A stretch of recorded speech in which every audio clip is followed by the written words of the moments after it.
Hello, I hope everyone is doing all right. I would just like to share the short message of gratitude today.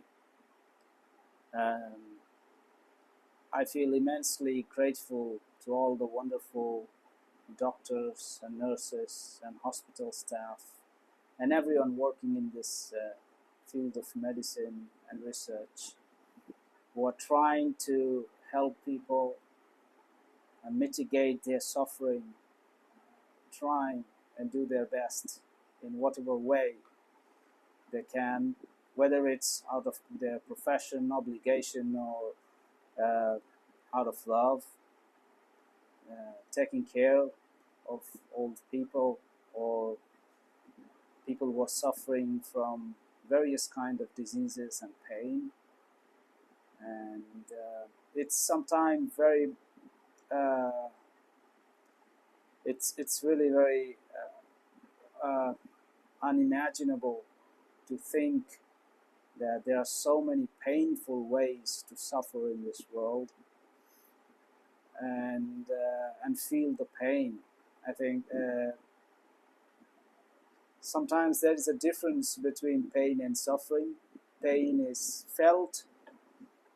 It's a nerve. Scientists have tried.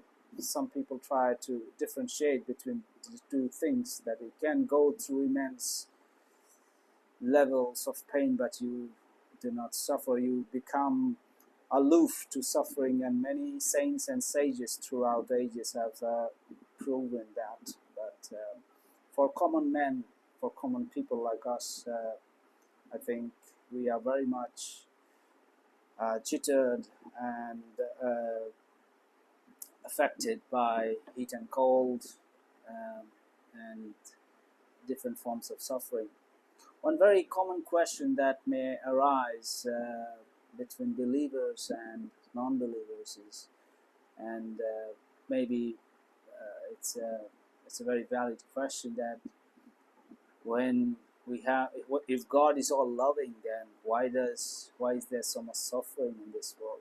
What kind of a loving father would want his children to suffer in most abominable ways? And one very common answer to this is that God has not made us just robots. He has given us a mind, and the mind that can manipulate nature, the mind that can even manipulate God's creation. And in using that mind, we can create Frankenstein and the devil. So we can either make someone. We can, just like the example is given of a knife, whether it's good or bad, we can use the knife to do a surgery and save a person's life, or you can use the knife for some nefarious way to take someone's life. So there are various complex explanations, but I just think in today's world, the world, we are exploiting Mother Nature in so many different ways, and in many ways, I consider myself responsible for many of the things I consume. Even this phone that I'm recording, it's made up of semiconductors, rare earth minerals are used. So gold is, which is actually extracted from earth. But I think, at least in a using our conscience, if we are being judicious, or if we are thinking enough, then we must make an endeavor to not exploit nature, to consume less, and not to contribute to any kind of suffering in this world, whether it's physical suffering, mental suffering.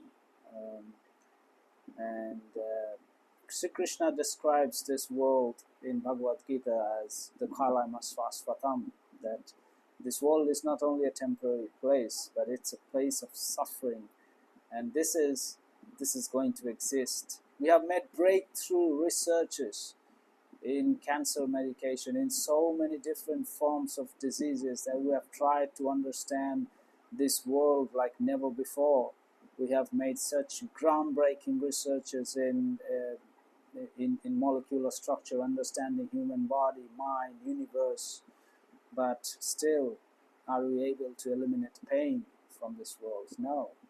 People still suffer at their end stages of their life, and everything that happens after that. So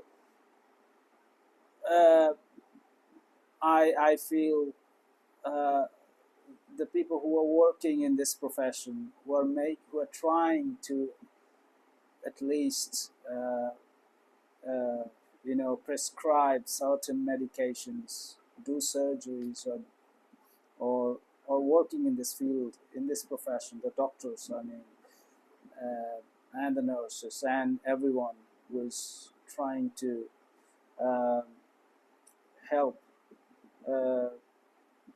people, to at least give them a bit of relief from their pain. I think this is the most noble work that you can ever do in this world. And not only this field of work, I think also any noble activity, any charitable organization that is trying to help animals, people, or whoever is suffering in poor conditions of life. I think it's a very, very noble way to live your life, and I think that should be the purpose of life in general. And I think all great men have showed us to live life this way. And if we have the resources with us, if we have the things that you can, just be an instrument of God's love, be an instrument of that, of being of some service, not to take but to give. And so many saints have shown us that path, right? And they themselves have gone through so much suffering, showing us that this suffering is there. I mean, the pain is there, but we must learn. Still showing compassion, not being bitter, and being rebellious against God, and why you are doing this to me, and all that sort of thing. Although that's also very, very much a challenging question that often comes to our mind. But we believe in God, or you don't believe in God, or we whatever walk of life or philosophy of life you believe in, I think we try to live a good and a good life, and trying to serve and help people wherever possible, and not only people, all species of life. All right, thank you so much, and for listening to me, and I decorate your life with wonderful things, and be an instrument of love.